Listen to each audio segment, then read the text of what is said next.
আমি খুব গর্ব করে বলতে পারি, আমি যাকে একতরফা ভালোবেসেছি সে মানুষটি ভুল নয়।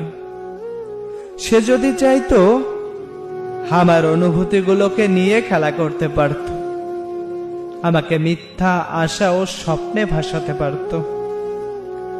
আমি যে তার প্রতি ভীষণ দুর্বল ছিলাম সেই সুযোগটা সে ব্যবহার করতে পারত, কিন্তু না, সে এসবের কিছুই করেনি।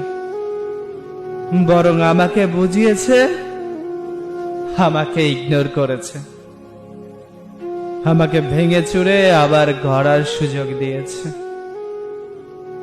দিনের পর দিন কথা বলা বন্ধ রেখেছে। তার এত বোঝানোর পরও কেন জানি আমি তাকে ভালোবাসা বন্ধ করতে পারিনি।